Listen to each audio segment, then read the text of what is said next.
আমরা আগের দিন পড়েছিলাম যে এখান থেকে পড়েছিলাম প্রথমে বাক্যের লক্ষণ পড়েছিলাম, বাক্য কয় প্রকার পড়েছিলাম, সেই বাক্য দুই প্রকার। তারপরে পদের লক্ষণ পড়েছিলাম, ঠিক আছে, পদ কয় প্রকার, পদের প্রকার ছিল না, পদের লক্ষণ পড়েছিলাম। এবং বাক্য দুই প্রকার পড়েছিলাম, বাক্য এবং মহাবাক্য। সেখান থেকে যে অর্থ, অর্থ কয় প্রকার পড়েছিলাম, তিন প্রকার, বাচ্য, ব্যঙ্গ এবং লক্ষ্য, তিন প্রকার অর্থ পড়েছিলাম। এবং তারই সঙ্গে সেই অর্থগুলো মানে কোন অর্থ কোন শক্তির দ্বারা প্রকাশিত হয় এটাও পড়েছিলাম। কোন অর্থ কোন শক্তির দ্বারা প্রকাশিত হয়, ঠিক আছে।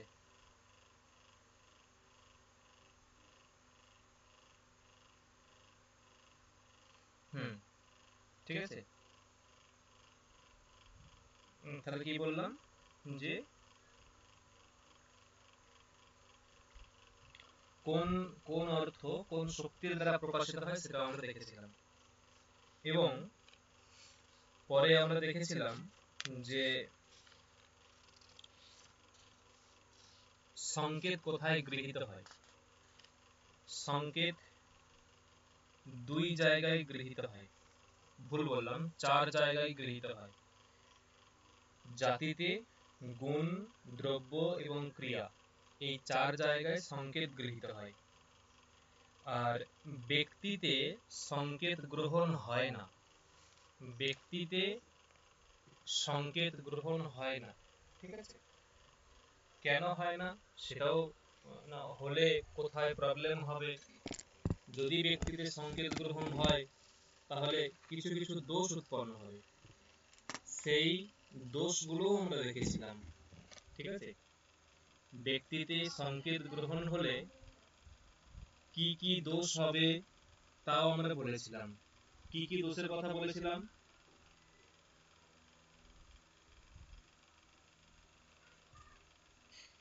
ব্যক্তিতে সংকেত গ্রহণ হলে কি কি দোষ হয় বলেছিলাম?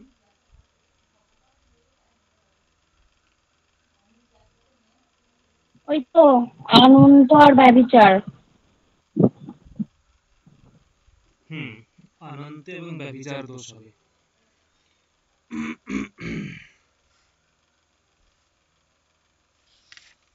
এবং তারপর দেখেছিলাম যে লক্ষণা, এই লক্ষণা একটা শক্তি। আচ্ছা, তার আগে বলেছিলাম যে এই যে তিন প্রকার যে শক্তি, অভিধা, লক্ষণা, ব্যঞ্জনা, এই তিন প্রকার শক্তির মধ্যে মুখ্য কোনটা? তিন প্রকার শক্তির মধ্যে মুখ্য কোনটা, মানে অগ্রিমা শক্তি কোনটা? অগ্রিমা শক্তি বলেছিলাম কোন শক্তিটা অগ্রিমা? অভিধা, অভিধা হচ্ছে অগ্রিমা শক্তি, ঠিক আছে। তিন প্রকার যে শক্তি, সেই তিন প্রকার শক্তির মধ্যে অভিধা হচ্ছে অগ্রিমা। সংকেতি তত্র সংকেতিতার্থস্য বোধনাৎ অভিধা অগ্রিমা, অগ্রিমা অভিধা, তত্র সংকেতিতার্থস্য বোধনাৎ, ঠিক আছে, সংকেতিতার্থস্য বোধনাৎ অগ্রিমা অভিধা, এরকম পড়েছিলাম, ঠিক আছে। এবং তারপরে পড়েছিলাম লক্ষণা। সেই লক্ষণা যে পড়েছিলাম, এই লক্ষণা হতে গেলে, হয়তো কালকে সেভাবে বলা হয়নি, লক্ষণা হতে গেলে কি হয়, লক্ষণা হতে গেলে লক্ষণার জন্য তিনটে শর্ত লাগে, ঠিক আছে। লক্ষণা হতে গেলে তিনটে শর্ত লাগে। কি সেই তিনটে শর্ত? লক্ষণা হতে গেলে তিনটে শর্ত লাগে। সেই শর্তগুলো হচ্ছে, প্রথমটা হচ্ছে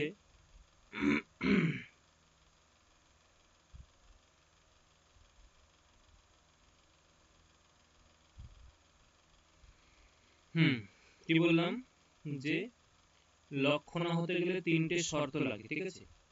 কি সেই শর্ত? স্যার পিডিএফ গেছে। হ্যাঁ হ্যাঁ দেখছি।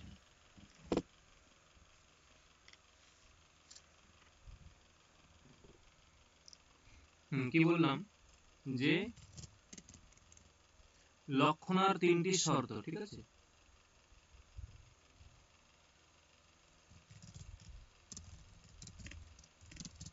লক্ষণার তিনটি শর্ত। প্রথম কি? মুখ্যার্থের বাদ। কারণ মুখ্যার্থ যদি বাধা না পায় তাহলে তো লক্ষ্যার্থ কল্পনা করার প্রসঙ্গই আসবে না। যদি মুখ্যার্থ বাধিত না হয় তাহলে লক্ষ্যার্থ কল্পনার প্রসঙ্গই আসবে না। দুই হচ্ছে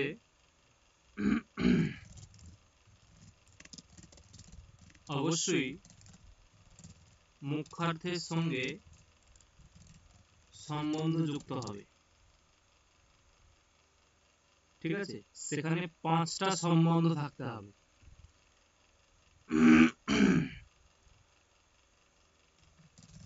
মুখ্যার্থ বাধিত হওয়ার পর, ঠিক আছে, মুখ্যার্থ বাধিত হওয়ার পরে যে লক্ষ্যার্থটি কল্পনা করা হয় সেই লক্ষ্যার্থের সঙ্গে মুখ্যার্থের অবশ্যই এই 5টি সম্বন্ধের মধ্যে যে কোনো একটি থাকতে হবে। না, সেই 5টি সম্বন্ধ কি কি? উত্তর হচ্ছে সমবায়, সামীপ্য, সাদৃশ্য, বৈপরীত্য, ক্রিয়াযোগ।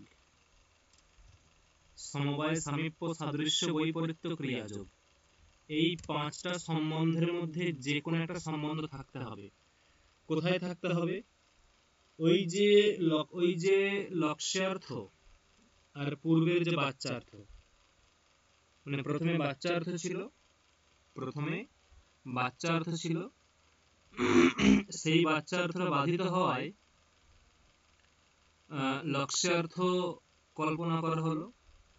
যে লক্ষ্যার্থটা আমরা কল্পনা করছি ওই লক্ষ্যার্থের সঙ্গে যে বাচ্চার্থ, সেই বাচ্চার্থের সম্বন্ধ থাকতে হবে এই 5টার মধ্যে যে কোনো একটা। এবং 3 নম্বর শর্ত হচ্ছে লক্ষ্যার্থটি অবশ্যই প্রসিদ্ধ হবে অথবা প্রয়োজন বিশিষ্ট হবে।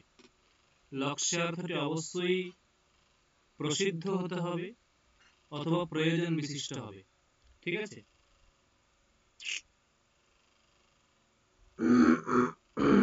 এই হচ্ছে 3টে শর্ত।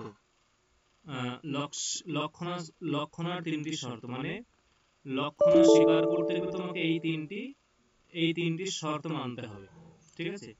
যেমন ধরো উদাহরণ, যে গঙ্গায়াম ঘোষঃ, এখানে গঙ্গাযুক্ত ই, ঘোষযুক্ত সু, ঠিক আছে? গঙ্গা পদের অর্থ কি? জলপ্রবাহ, আর ই মানে অধিকরণ, মানে জলপ্রবাহিতে, আর ঘোষ পল্লী, ঠিক আছে? এখন এই যে এটা হচ্ছে বাচ্চার্থ, এটা হলো বাচ্চার্থ, এটা হচ্ছে বাচ্চার্থ, মানে যে এই যে জলপ্রবাহ এটা হলো বাচ্চার্থ, ঠিক আছে? জলপ্রবাহ এটা বাচ্চার্থ। কারণ যদি এটা বাচ্চার্থ হয়, যদি এটা বাচ্চার্থ হয় তাহলে জলপ্রবাহিতে ঘোষ পল্লী, তাহলে এই যে বাচ্চার্থ যে জলপ্রবাহিতে ঘোষ পল্লী থাকা সম্ভব নয়। জলপ্রবাহেতে ঘোষপল্লী থাকা সম্ভব নয়, তাই বাধিত হয়ে, ঠিক আছে, আমাকে জলপ্রবাহ রূপ যে বাচ্যার্থ সেটা অভিধা শক্তির দ্বারা প্রকাশিত হয়, অভিধা শক্তির দ্বারা প্রকাশিত হয়। এখন এই গঙ্গাপদের অর্থ জলপ্রবাহ এবং গঙ্গাপদের মধ্যে অভিধা শক্তি আছে। আমি এখন এই গঙ্গাপদের মধ্যেই লক্ষণা শক্তিকে ইনপুট করছি, মানে লক্ষণা শক্তিকে অন্তর্ভুক্ত করছি। তখন কি অর্থ আসবে? গঙ্গা তীর, মানে ওই গঙ্গাপদেরই অর্থ আসবে গঙ্গা তীর। ঠিক আছে,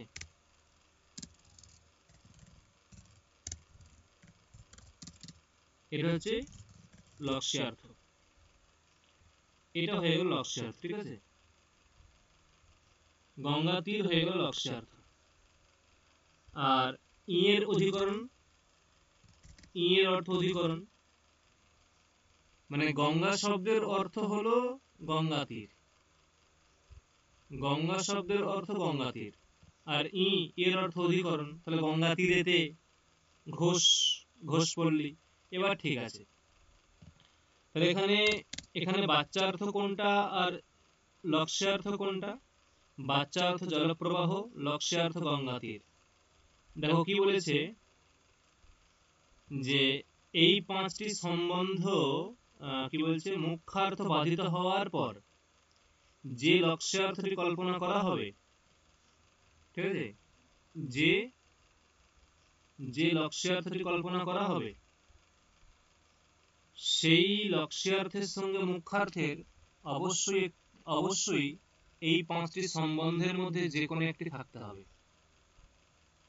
যে লক্ষ্যার্থটি কল্পনা করা হয় সেই লক্ষ্যার্থের সঙ্গে, কি লক্ষ্যার্থ কল্পনা করেছি?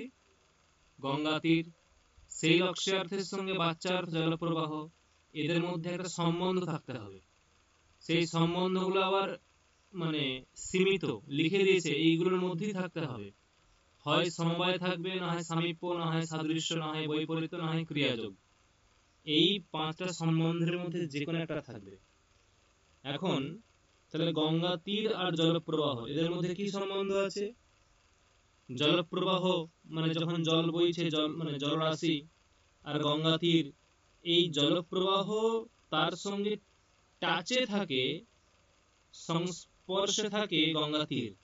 তাহলে এরা খুব অত্যন্ত নিকটে অবস্থিত, সমীপে অবস্থিত, এরা খুব অত্যন্ত সমীপে অবস্থিত, তাই এরা হচ্ছে সামীপ্য সম্বন্ধ এদের মধ্যে আছে, এদের মধ্যে সামীপ্য সম্বন্ধ আছে। ঠিক আছে, তাহলে এখানে দেখো প্রথমত বাধিত হলো, বাচ্যার্থ বাধিত হলো, মুখ্যার্থ বাধিত হলো, তারপরে লক্ষ্যার্থ কল্পনা করা হলো, এবং সেই লক্ষ্যার্থ যাকে পেলাম সেই লক্ষ্যার্থের সঙ্গে যে বাচ্যার্থ জলপ্রবাহ উভয়ের মধ্যে সম্বন্ধ আছে। কি সম্বন্ধ? সামীপ্য সম্বন্ধ। তাহলে দুটো শর্ত পূর্ণ হয়েছে। 3 নম্বর শর্ত কি? 3 নম্বর শর্ত হচ্ছে লক্ষ্যার্থটি অবশ্যই প্রসিদ্ধ হবে অথবা প্রয়োজন বিশিষ্ট হবে। এখানে লক্ষ্যার্থটি প্রয়োজন বিশিষ্ট, এখানে লক্ষ্যার্থটি প্রয়োজন বিশিষ্ট, সেই জন্য এখানে লক্ষণটা ঠিকঠাক হয়েছে। ঠিক আছে, এখানে লক্ষণটা ঠিকঠাক হয়েছে। এখন পরবর্তী যে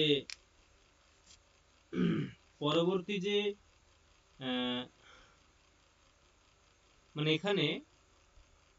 এখানে বলার আছে যে মানে যেখানে মুখ্যার্থ বাধিত হয় সেখানে লক্ষণা হবে। ঠিক আছে, মুখ্যার্থ বাধিত হলে সেখানে লক্ষণা হবে।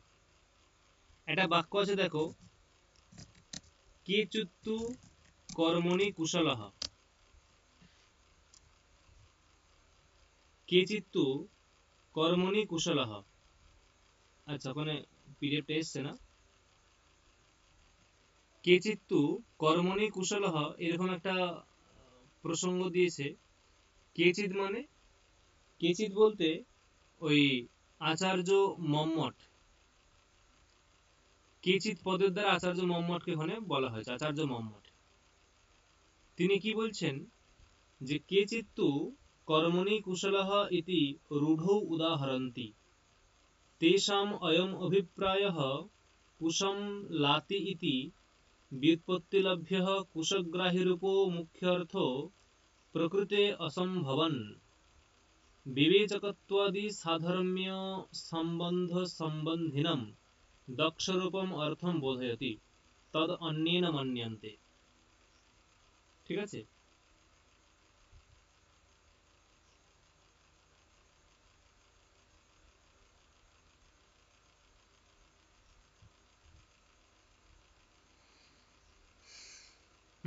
কি বলছে দেখো, যে কে চিত্তু কর্মণি কুশলঃ, ঠিক আছে, কে চিত্তু কর্মণি কুশলঃ, মানে এখানে একটা প্রসঙ্গ আসবে যে এরকম, যে ধরো কর্মণি কুশলঃ, ঠিক আছে, মানে এখানে প্রথমত এটা হচ্ছে এই কেচিৎ পদের দ্বারা কাকে ধরা হচ্ছে না, কেচিৎ পদের দ্বারা এখানে কেচিৎ পদের দ্বারা মম্মটের মতকে ব্যক্ত করা হয়েছে, ঠিক আছে, এবং এই যে তার মতে এই কর্মণি কুশলঃ এই বাক্যেও লক্ষণা স্বীকার করতে হবে, এই বাক্যে তো লক্ষণা স্বীকার করতে হবে। কেন? লক্ষণা কোথায় স্বীকার হয় আগে বলো তো, লক্ষণা স্বীকার কোথায় করা হয়, লক্ষণা স্বীকার কোথায় করা হয়, প্রশ্ন করছি, লক্ষণা স্বীকার কোথায় করা হয়? হ্যালো, আমার কথা শোনা যাচ্ছে? আমার কথা শোনা যাচ্ছে? হ্যাঁ স্যার। বলছি লক্ষণা কোথায় স্বীকার করা হয়, আমি তো এইমাত্র বললাম।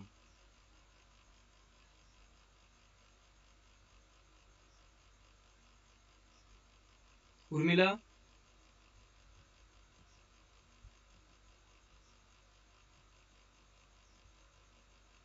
হ্যালো, কেউ আছো এখানে? মৌমিতা, উর্মিলা, কেউ আছো? বাকিরা? হ্যাঁ শোনা যাচ্ছে। হ্যাঁ, বলছি লক্ষণা কোথায় স্বীকার করা হয়, আমি তো এইমাত্র বললাম।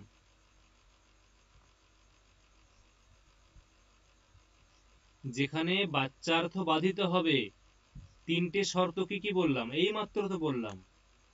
প্রথম শর্ত কি? প্রথম শর্ত হচ্ছে বাচ্চার্থ বাধিত হবে। দ্বিতীয় শর্ত হচ্ছে বাচ্চার্থের সঙ্গে লক্ষ্যার্থের একটা সম্বন্ধ থাকতে হবে। আর 3 নম্বর শর্ত হচ্ছে লক্ষ্যার্থকে প্রসিদ্ধ হতে হবে অথবা প্রয়োজন বিশিষ্ট হতে হবে। তাহলে লক্ষ্যার্থ কখন কল্পনা করা হয়? লক্ষ্যার্থ কখন যেখানে কল্পনা করা হয়?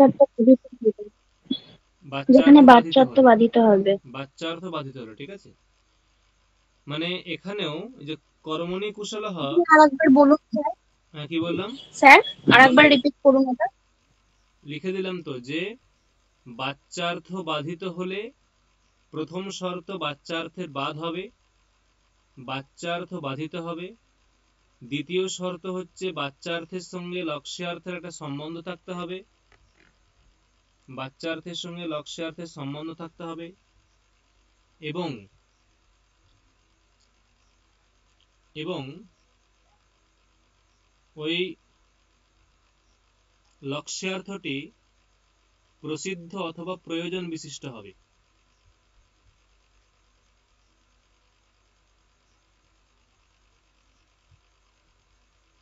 হ্যাঁ হয়েছে।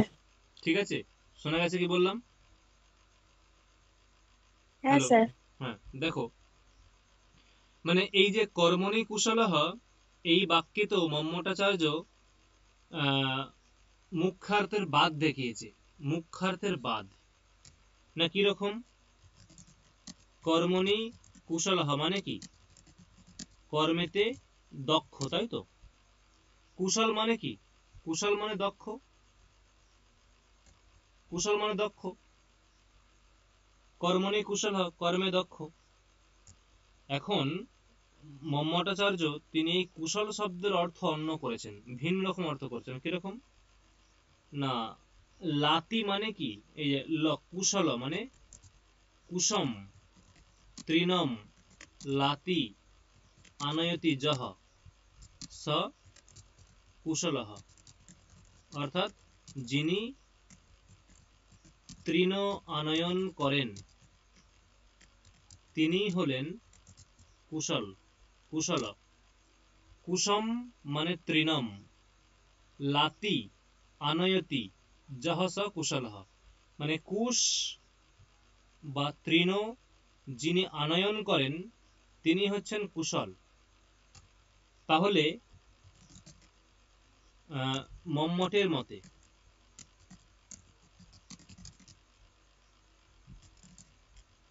কর্মণি কুশল এর অর্থ কি হবে?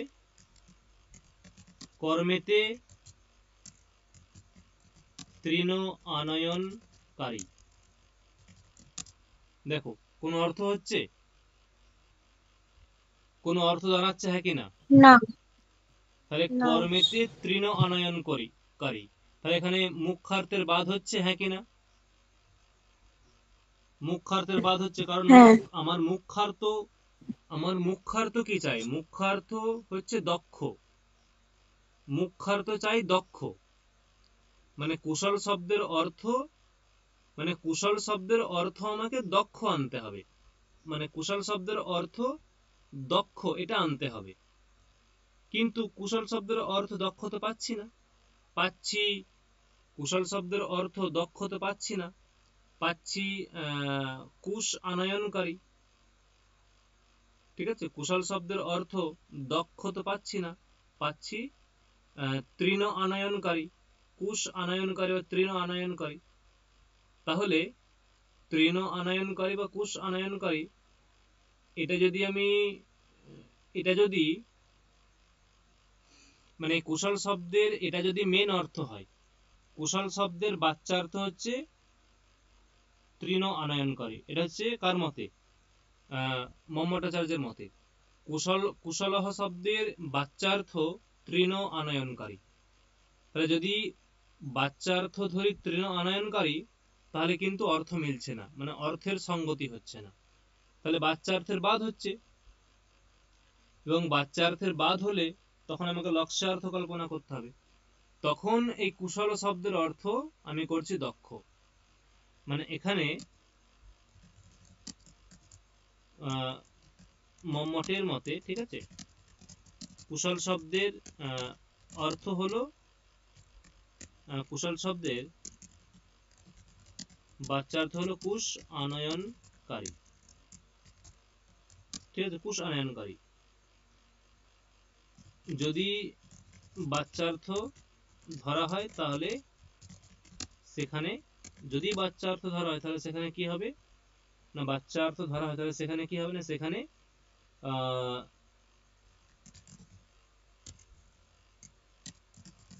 অর্থের সঙ্গতি না হওয়ায় মুখ্যার্থ বাধিত হচ্ছে। ঠিক আছে, তাই সেখানে লক্ষ্যার্থের কল্পনা করা হচ্ছে। ঠিক আছে, অতএব এই যে কুশ আনয়নকারী এই যে বাচ্চার্থ সেটা বাধিত হয়ে আমরা লক্ষ্যার্থ স্বীকার করছি যে দক্ষ। ঠিক আছে, কর্মণি কুশলহ দক্ষঃ, মানে এখানে কুশল শব্দের অর্থ দক্ষ।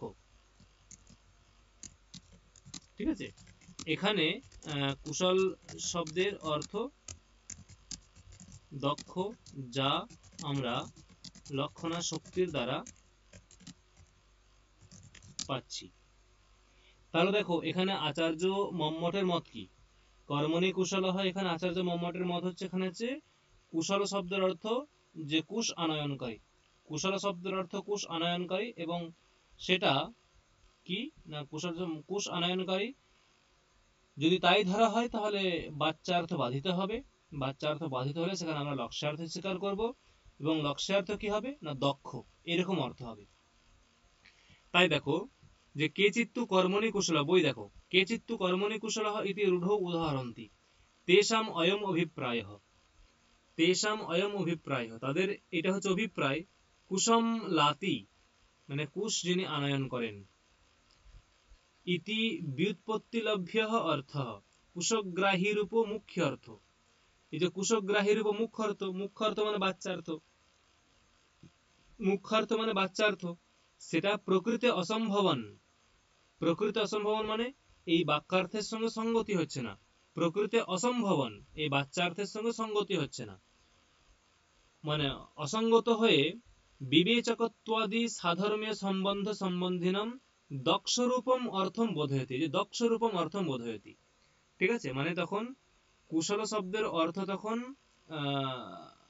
লক্ষণের মাধ্যমে দক্ষরূপম অর্থম বোধয়তি, কিন্তু তদ অন্যে ন মন্যন্তে, কিন্তু এটা অন্যরা স্বীকার করেন না। অন্যরা মানে যিনি গ্রন্থকার আচার্য বিশ্বনাথ, তিনি এটা স্বীকার করেন না।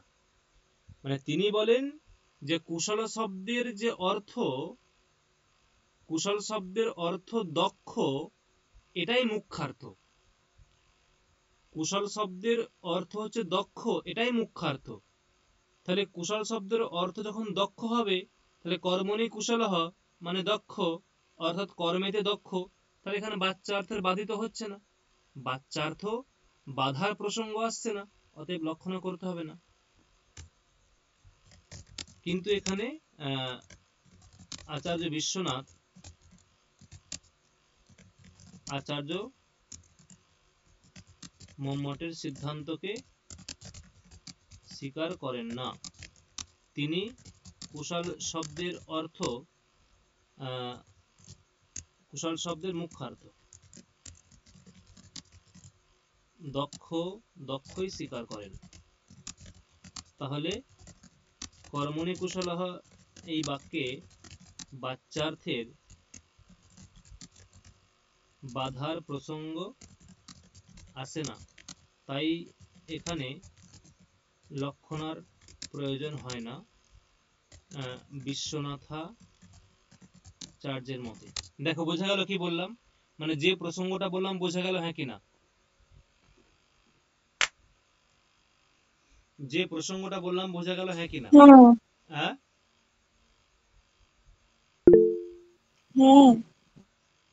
বোঝা গেছে? সাগরিকা বোঝা গেছে? সাগরিকা গেছে? হ্যাঁ স্যার। দেখো কি বললাম তাহলে। আর মেন কথা হচ্ছে মেন প্রসঙ্গ হচ্ছে যে লক্ষণা কোথায় হবে, এটা হচ্ছে প্রথম প্রশ্ন। লক্ষণা হবে কোথায়? লক্ষণা হবে কোথায়? সেই লক্ষণা কোথায় হবে এটা বলতে গিয়ে বলছেন যে লক্ষণা মানে লক্ষণা প্রথম শর্ত হচ্ছে যে মুখ্যার্থের বাদ হতে হবে। মুখ্যার্থ বাদ হলে পরে তবেই লক্ষণা হবে, না হলে কিন্তু লক্ষণা হবে না। যদি মুখ্যার্থ বাদ না হয় তাহলে লক্ষণা হবে না, মুখ্যার্থ বাদ হবে তবেই লক্ষণা হবে। তাহলে এই যে কুসম লাতি, কুসম লাতি এখানে বা কুশলহ, কুশলহ বা কর্মণি কুশলহ, এই কর্মণি কুশলহ এই বাক্যের অর্থ কি? কর্মণি কুশলহ এই বাক্যের অর্থ কি? এই বাক্যের অর্থ হচ্ছে কর্মেতে দক্ষ, কর্মে যিনি দক্ষ। যদি এটা করা হয় তাহলে এই যে কুশলহ শব্দের অর্থ আমাকে দক্ষ এইরূপ ধরলেই মিটে যাবে। এখন একটা পক্ষ স্বীকার করে যে কুশলহ এর অর্থ হচ্ছে দক্ষ, যারা কুশলহ পদের অর্থ দক্ষ এইরূপ ধরেন সেখানে কিন্তু কোনো প্রবলেম নেই। কিন্তু যারা বলেন যে কুশলহ শব্দের অর্থ দক্ষ নয়, কুশগ্রাহী, তাহলে কুশগ্রাহী রূপ যদি মুখ্যার্থ ধরা হয়, কুশগ্রাহী রূপ যদি মুখ্যার্থ ধরা হয় তাহলে সেখানে কিন্তু মুখ্যার্থের অসঙ্গতি হবে, এবং মুখ্যার্থের অসঙ্গতি হলে সেখানে কিন্তু লক্ষণা স্বীকার করতে হবে। দেখো বোঝা গেল, হ্যাঁ কিনা? হ্যাঁ স্যার। চলো নেক্সট। এই এই লক্ষণার লক্ষণার প্রধান দুটো ভাগ আছে। লক্ষণার প্রধান দুটো ভাগ, মানে এই যে দেখো তদ ভেদান আহ, তদ ভেদান আহ,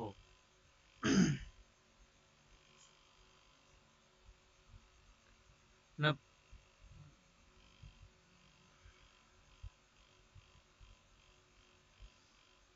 মানে লক্ষণার ভেদগুলো বলা হচ্ছে। তদ্ভেদ বলতে কি কি না, বলছে দেখো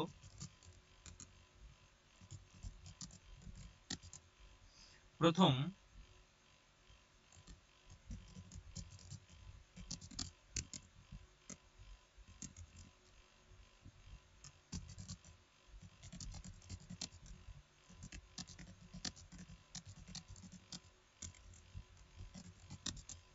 ঠিক আছে, একটা হচ্ছে উপাদান লক্ষণা এবং লক্ষণ লক্ষণা, উপাদান লক্ষণ এবং লক্ষণ লক্ষণ, ঠিক আছে, এই দুই ভাগে ভাগ করা হয়েছে। তা উপাদান লক্ষণ কাকে বলে? উপাদান লক্ষণ বলছে মুখ্যার্থস্য তরাক্ষেপ, মুখ্যার্থস্য তরাক্ষেপ বাক্যার্থে অনবয় সিদ্ধয়ে, মুখ্যার্থস্য ইতরাক্ষেপ বাক্যার্থে অনবয় সিদ্ধয়ে স্যাদাত্মনো অপ্যুপাদান দানাদ এষোপাদান লক্ষণা। কি বলছে?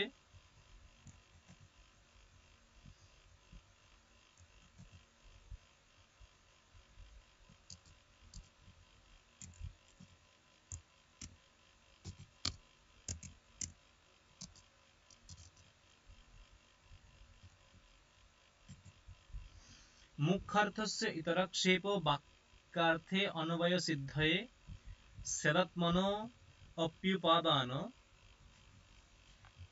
স্যাদ আত্মনো অপ্যুপাদান এসো উপাদান লক্ষণা। ঠিক আছে, উপাদান মানে কি? উপাদান শব্দের অর্থ হচ্ছে গ্রহণ। উপাদান শব্দের অর্থ হলো গ্রহণ। ঠিক আছে, নাকি বক্তব্য যে বাক্যার্থে অনবয় সিদ্ধয়ে, ঠিক আছে, বাক্যার্থে না, বাক্যার্থের অনবয় সিদ্ধির জন্য, বাক্যার্থের অন্বয় সিদ্ধির জন্য মুখ্যার্থস্য ইতরাক্ষেপ, ঠিক আছে, মুখ্যার্থস্য ইতরাক্ষেপ অর্থাৎ মানে মুখ্যার্থস্য ইতরাক্ষেপ মানে মুখ্যার্থ থেকে ভিন্ন, ইতর মানে কি ভিন্ন, মুখ্যার্থ থেকে ভিন্ন, মুখ্যার্থ থেকে ভিন্ন যে অর্থ, হ্যাঁ, তার জ্ঞান, মুখ্যার্থ অপেক্ষা ভিন্ন অর্থের জ্ঞান, ঠিক আছে, যে শক্তির মাধ্যমে হয়, দ্বারা হয় বা যে শক্তির মাধ্যমে হয়, ঠিক আছে, তাকে বলে উপাদান লক্ষণ।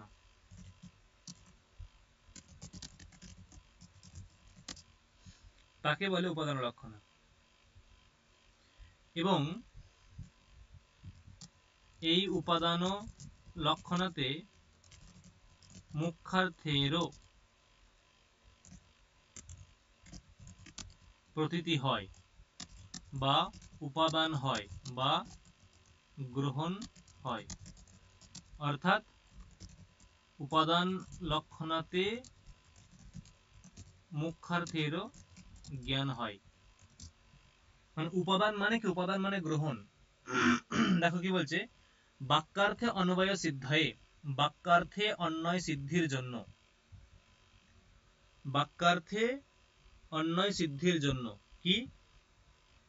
বাক্যার্থে অন্বয় সিদ্ধির জন্য মুখ্যার্থস্য ইতরাক্ষেপ, মুখ্যার্থস্য ইতরাক্ষেপ অর্থাৎ বাক্যার্থে অন্বয় সিদ্ধির জন্য মুখ্যার্থস্য ইতরাক্ষেপ অর্থাৎ যে মুখ্যার্থ ভিন্ন যখন ইতরাক্ষেপ অন্য অর্থের, মুখ্যার্থ ভিন্ন যখন অন্য অর্থের জ্ঞান হয়, মানে যে শক্তির মাধ্যমে, সেটা হচ্ছে লক্ষণা শক্তি, সেটা হলো লক্ষণা শক্তি। এবং দেখো বলছে যে স্যাৎ আত্মনো অপি উপাদানাৎ। স্যাৎ মানে আত্মনঃ অপি উপাদানাৎ। আত্মনঃ মানে মুখ্যার্থ, এখানে আত্মনঃ মানে মুখ্যার্থ, মানে মুখ্যার্থস্য আত্মনঃ মুখ্যার্থস্য অপি উপাদানাৎ মানে গ্রহণাৎ এষ উপাদান লক্ষণা, এষা উপাদান লক্ষণা। ঠিক আছে, মানে এই লক্ষণাতে মুখ্যার্থের বাদ হবে, ঠিক আছে, কিন্তু মুখ্যার্থের বাদ হওয়ার সঙ্গে সঙ্গে আমি যে লক্ষ্যার্থ কল্পনা করব সেই লক্ষ্যার্থে ওই মুখ্যার্থেরও জ্ঞান হয়, মানে মুখ্যার্থ গৃহীত হয়, মানে মুখ্যার্থের উপাদান হয়, সেই জন্য এটাকে বলা হয় উপাদান লক্ষণা। না উদাহরণ কি দিচ্ছে দেখো, এর উদাহরণ কি আছে, শ্বেত ধাবতি, শ্বেত ধাবতি, ঠিক আছে।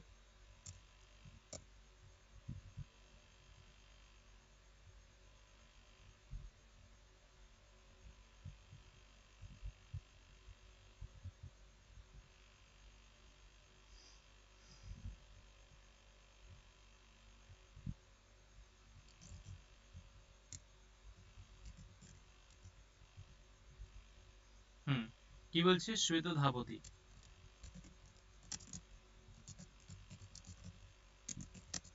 শ্বেত ধাবতি। শ্বেত মানে কি, শ্বেত মানে কি,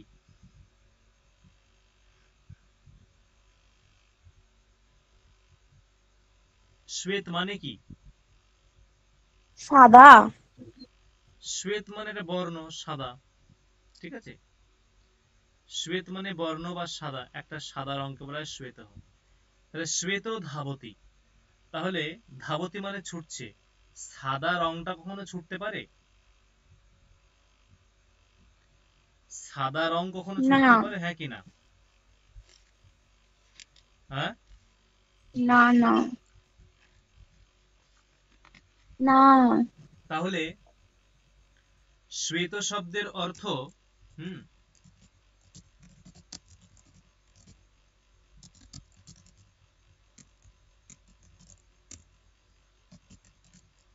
শ্বেতবর্ণ,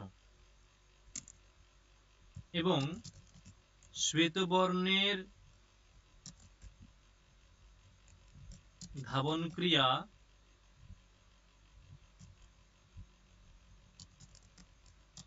সম্ভব না হওয়ায়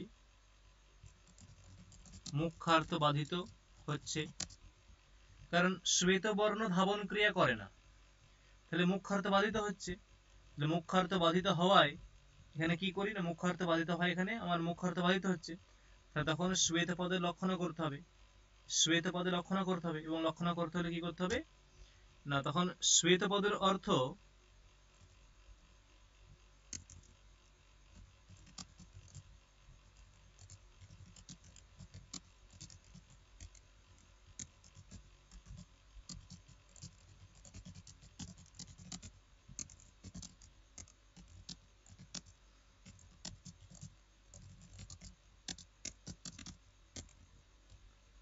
কি না,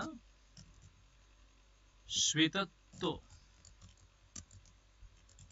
বিশিষ্ট অশ্ব, মানে তখন ওই শ্বেত পদের অর্থ হয়ে গেল শ্বেতত্ব বিশিষ্ট অর্থ অশ্ব, বা শ্বেত অশ্ব, শ্বেতত্ব বিশিষ্ট অশ্ব, মানে শ্বেত পদের অর্থ ছিল শ্বেতবর্ণ, মুখ্যার্থ বাধিত হলো, মুখ্যার্থ বাধিত হওয়ায় এখানে সঙ্গে সঙ্গে একটা অন্য অর্থ কল্পনা করা হলো, শ্বেত শব্দের অর্থ শ্বেতত্ব বিশিষ্ট অশ্ব, আর ধাবতি মানে ধাবন করছে, তাহলে শ্বেতত্ব বিশিষ্ট অশ্ব ধাবন করছে, এবার অর্থ এসেছে, এবারে অর্থ সঙ্গতি হয়েছে, শ্বেতত্ব বিশিষ্ট অশ্ব ধাবতি, এখানে কি অর্থ এসেছে, হ্যাঁ কি না,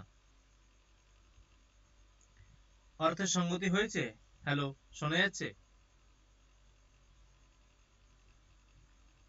বলছি এখানে অর্থের সঙ্গতি হয়েছে, হ্যাঁ কি না,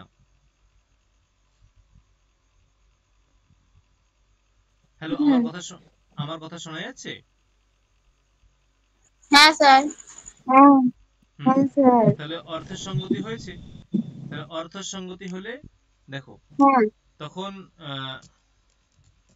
শ্বেতত্ব বিশিষ্ট অশ্ব ধাবতি। এটা করা হলো, এবং এটা করা হলো শ্বেতত্ব বিশিষ্ট অশ্ব ধাবতি। এখানে এখানে করা হলে কি হবে, তখন অশ্বটা ছুটছে, অশ্ব কিরকম, শ্বেতত্ব বিশিষ্ট। তাহলে এই যে শ্বেতত্ব বিশিষ্ট, এটা লক্ষণ, এটা লক্ষ্যার্থ না বাচ্যার্থ?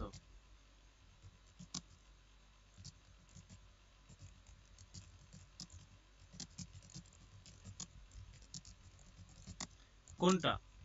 শ্বেতত্ব বিশিষ্ট এটা লক্ষ্যার্থ না বাচ্যার্থ, কোনটা? শ্বেত শব্দের অর্থ, শ্বেত শব্দের অর্থ শ্বেতত্ব বিশিষ্ট।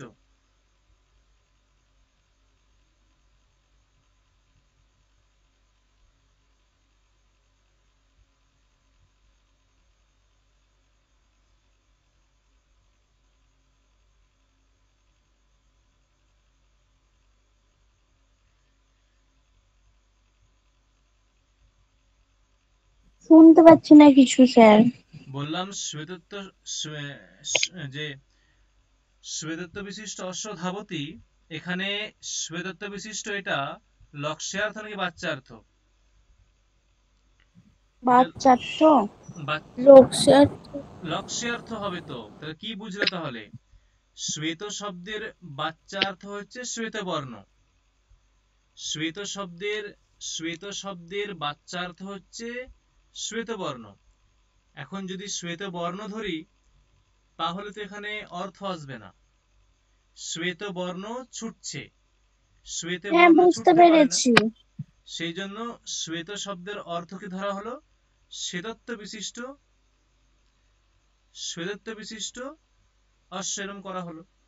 তাহলে এরপর যে লক্ষ্যার্থ পেলাম, ভেবে দেখো এই লক্ষ্যার্থের মধ্যে বাচ্যার্থটা আছে হ্যাঁ কিনা, মানে বাচ্যার্থের একটা অংশ আছে হ্যাঁ কিনা, বা হ্যাঁ, বাচ্যার্থটা আছে আছে। হ্যাঁ কিনা। যে আমি লক্ষ্যার্থ পেলাম, সেই লক্ষ্যার্থের মধ্যে বাচ্যার্থের গ্রহণ হয়েছে হ্যাঁ কিনা? হ্যাঁ, হয়েছে।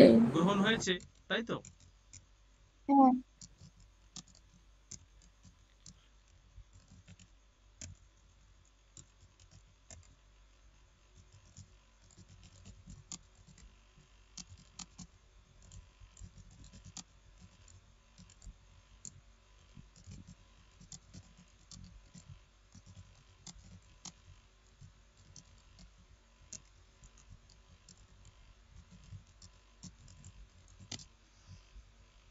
দেখো বোঝা গেল? মানে যেখানে লক্ষ্যার্থের মধ্যে বাচ্যার্থেরও জ্ঞান হয়, যেখানে লক্ষ্যার্থের মধ্যে বাচ্যার্থেরও জ্ঞান হয়, সেখানে হয় উপাদান লক্ষণা। যেমন শ্বেত ধাবতী। আর একবার একটু বলবেন স্যার, ওই শ্বেত ধাবতী থেকে একটু বলুন। শ্বেত ধাবতী এটা হচ্ছে, শ্বেত মানে কি, শ্বেত মানে এটা বর্ণ। শ্বেত ধাবতী এটা হচ্ছে একটা বর্ণ। শ্বেত পদের বাচ্যার্থ শ্বেত বর্ণ। তাহলে শ্বেত ধাবতী মানে শ্বেত বর্ণটা ছুটছে, শ্বেত বর্ণ ছুটতে পারে না। সেই জন্য এখানে মুখ্যার্থের বাদ হলো। মুখ্যার্থের বাদ হলে আমরা শ্বেত বর্ণের লক্ষ্যার্থ করছি শ্বেতত্ব বিশিষ্ট অশ্ব। তাহলে এখন শ্বেত ধাবতী এর অর্থ হচ্ছে শ্বেত বর্ণের অশ্বটি ছুটছে। এখন ঠিক আছে, এখন এখন সঙ্গতি হয়েছে। এবং এখানে যে লক্ষ্যার্থ পেলাম, যে শ্বেতত্ব বিশিষ্ট অশ্ব, এই যে লক্ষ্যার্থ পেলাম, এই লক্ষ্যার্থের মধ্যে যে বাচ্যার্থ শ্বেত, এই অর্থটাও আছে। অতএব যে বাচ্যার্থ বা মুখ্যার্থ তারও গ্রহণ হয়েছে, তার উপাদান হয়েছে। সেই জন্য এখানে, সেই জন্য এখানে লক্ষণা হয়েছে। লক্ষণা হয়েছে। কোন লক্ষণা? উপাদান লক্ষণা। সেই জন্য হ্যাঁ, এখানে বুঝতে উপাদান পেরেছি। লক্ষণা হয়েছে। দেখো হয়েছে কি বললাম, বোঝা গেছে? হ্যাঁ স্যার।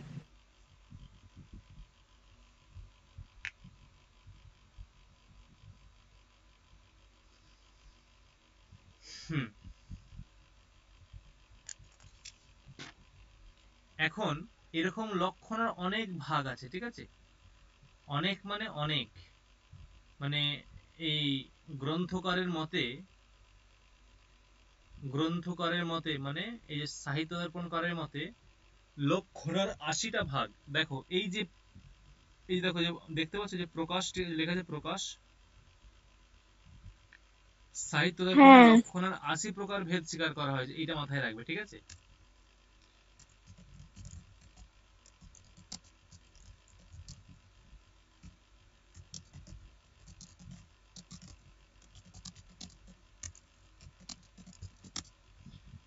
80 প্রকার ভেদ স্বীকার করা হয়েছে। এখন আমরা পরবর্তী চলে যাব লক্ষণের একটা ভাগ পড়লাম, দ্বিতীয় ভাগ হচ্ছে লক্ষণা।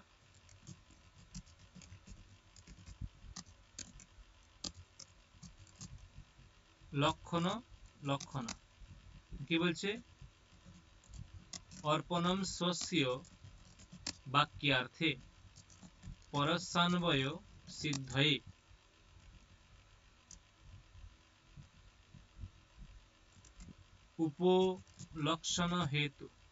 উপলক্ষণ হেতুত্বাদ এষা লক্ষণা। অর্পণম স্বস্য বাক্যার্থে পরস্য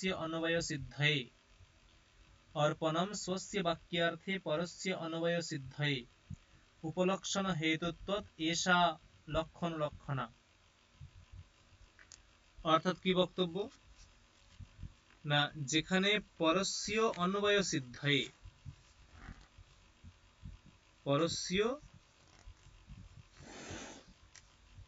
পরস্য অন্বয় সিদ্ধয়ে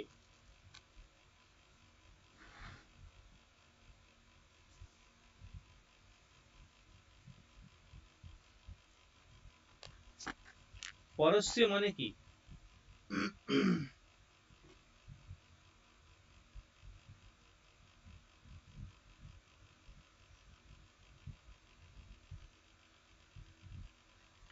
ওই দেখো যে পরস্য অন্বয় সিদ্ধয়ে, অর্থাৎ বক্তব্য হচ্ছে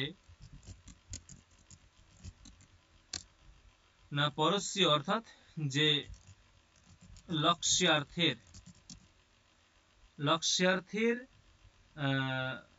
কি বলবো, লক্ষ্যার্থের অন্বয় সিদ্ধির জন্য, মানে লক্ষ্যার্থটাকে সঙ্গত করার জন্য, লক্ষ্যার্থের অন্বয় সিদ্ধির জন্য কি করা হয়?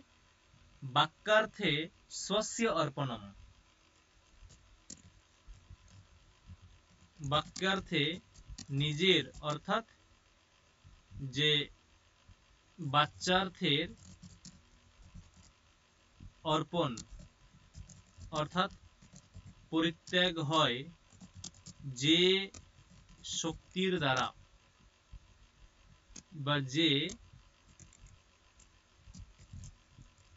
লক্ষণা শক্তির দ্বারা, তাকে বলে লক্ষণা। লক্ষ্যার্থের অন্বয় সিদ্ধির জন্য বাক্যার্থে নিজের অর্থাৎ বাচ্চার্থের অর্পণ অর্থাৎ পরিত্যাগ হয় যে লক্ষণা শক্তির দ্বারা, তাকে বলা হয় লক্ষণা। মানে মূল কথা হচ্ছে যে লক্ষ্যার্থের অন্বয় সিদ্ধি হবে, ঠিক আছে? মানে লক্ষ্যার্থকে সঙ্গত করতে হবে, এবং লক্ষ্যার্থকে সঙ্গত করার জন্য যে বাচ্চার্থ, সেই বাচ্চার্থের পরিত্যাগ হবে, মানে বাচ্চার্থ বাধিত হবে। আর বাচ্চার্থ এখানে বাধিত হলে এখানে বাচ্চার্থের উপস্থিতি হবে না। মানে আগে যেমন দেখলাম যে লক্ষ্যার্থের মধ্যেও বাচ্চার্থের জ্ঞান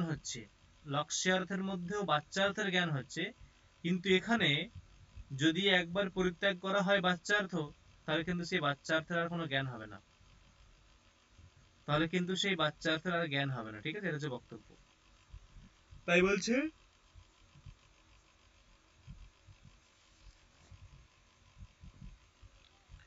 অর্পণম স্বস্য বাক্যার্থে পরস্য অন্বয় সিদ্ধয়ে উপলক্ষণ হেতুত্বাৎ এষা লক্ষণা। না উদাহরণ কি দিচ্ছে দেখো,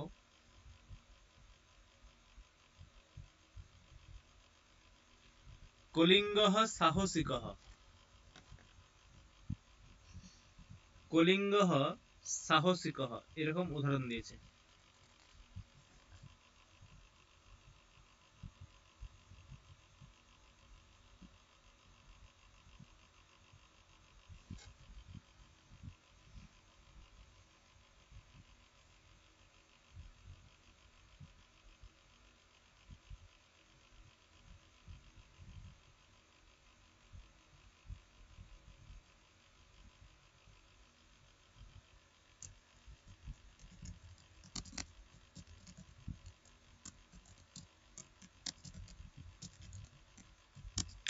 কলিঙ্গঃ সাহসিকঃ, সাহসিক মানে কি, মানে সাহসী, সাহসিক মানে সাহসী।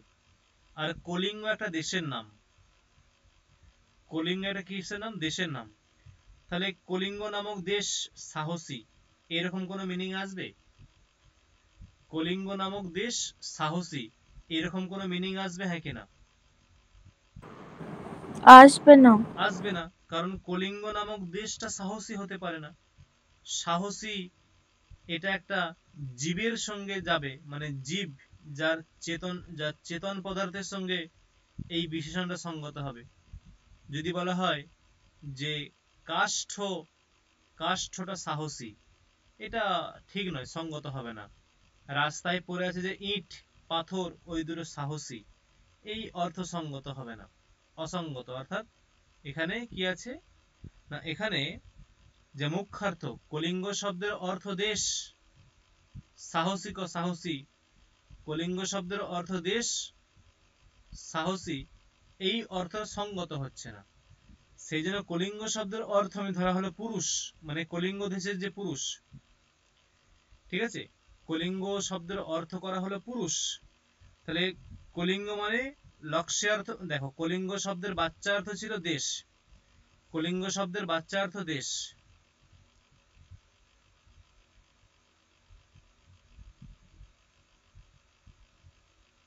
তাহলে কি বললাম না, কলিঙ্গ শব্দের অর্থ হচ্ছে দেশ, কিন্তু দেশ হলে সাহসিকও এই পদের সঙ্গে অন্যয় হবে না। সেই জন্য পরস্য অন্যয় সিদ্ধায়ে, মানে লক্ষ্যার্থের অন্যয় সিদ্ধির জন্য, লক্ষ্যার্থের অন্যয় সিদ্ধির জন্য স্বস্য বাক্যার্থে অর্পণম, স্বস্য মানে নিজের যে অর্থ সেটা অর্পণ করে দেয়া হলো। এই যে কলিঙ্গ, এটা হলো বাচ্চার্থ, কলিঙ্গ দেশ এটা হলো বাচ্চার্থ। তাহলে এই বাচ্চার্থটা কি হবে না, কলিঙ্গ দেশ এটা বাচ্চার্থ, আর এই বাচ্চার্থের সঙ্গে যখন অন্যায় হচ্ছে না সাহসী, তখন কি হবে না, তখন কলিঙ্গ শব্দে লক্ষ্যার্থ স্বীকার করতে হবে। এবং কলিঙ্গ শব্দের লক্ষ্যার্থ কি না, পুরুষ।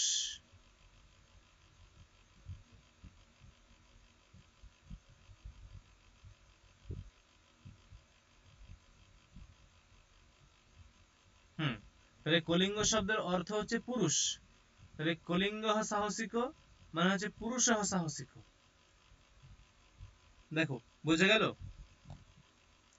হ্যাঁ স্যার। এই হচ্ছে বক্তব্য। তার মানে এই যে যখন পুরুষ বলছি, যে কলিঙ্গ শব্দের অর্থ পুরুষ, এখানে দেখো যে পুরুষ সাহসিক, এখানে যে বাচ্চার্থের অর্থ যে দেশ, সেটা কি লক্ষ্যার্থে আছে? মানে বাচ্চার্থটা কি লক্ষ্যার্থে আছে? বাচ্চার্থ কি ছিল? বাচ্চার্থ ছিল দেশ, কলিঙ্গ দেশ বাচ্চার্থ। লক্ষ্যার্থ কি হলো? লক্ষ্যার্থ হলো পুরুষ। তাহলে ওই যে দেশ আর পুরুষ, এদের মধ্যে কোনো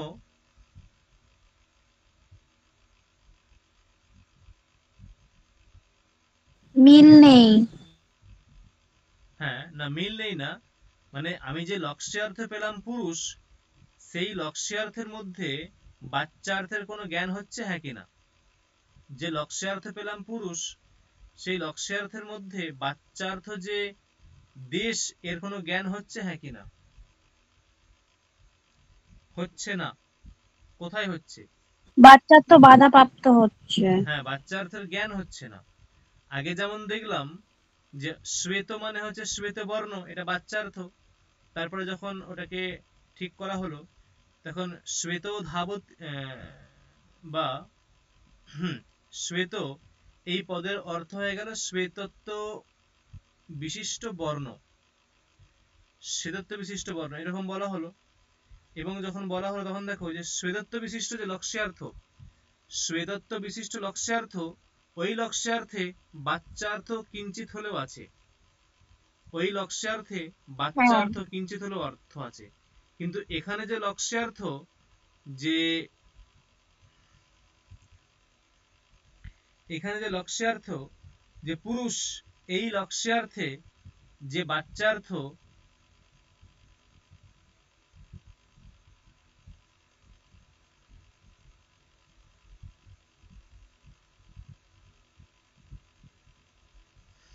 এই হচ্ছে অর্থ। তাহলে কলিঙ্গ শব্দের লক্ষ্যার্থ পেলাম পুরুষ, সেই পুরুষ পদে কলিঙ্গ শব্দার্থের কোনো নেই, অস্তিত্ব নেই। দেখো বোঝা গেল কি? এবং এখানে কোন রকম হ্যাঁ লক্ষ্যার্থের মধ্যে বাচ্চার্থের জ্ঞান না হওয়ায় এটা হচ্ছে লক্ষণ ও লক্ষণা। আর অন্যদিকে যেটা এবং যেখানে আমরা যে উপাদান লক্ষণা পেলাম, যেখানে ওই মুখ্যার্থকে সঙ্গত করার জন্য নিজের অর্থকেও সেখানে দেখানো হয়েছে, মানে কিঞ্চিত হলেও নিজের অর্থ বিদ্যমান আছে।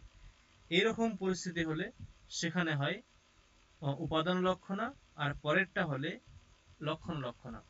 এই লক্ষণের মোট ৮০ প্রকার ভাগ আছে, আমরা বললাম আগে ৮০ প্রকার ভাগ। শুধু ভাগটা মনে রাখবো, অত উদাহরণে যেতে হবে না।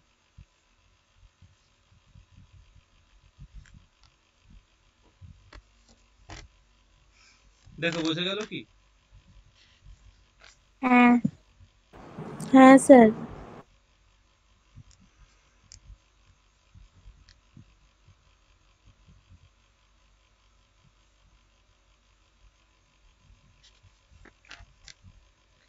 এই লক্ষণটা একটু বেশি টাফ বলতে পারো। টাফ মানে কি, এখানটা বেশ একটু কঠিন আলোচনা আছে।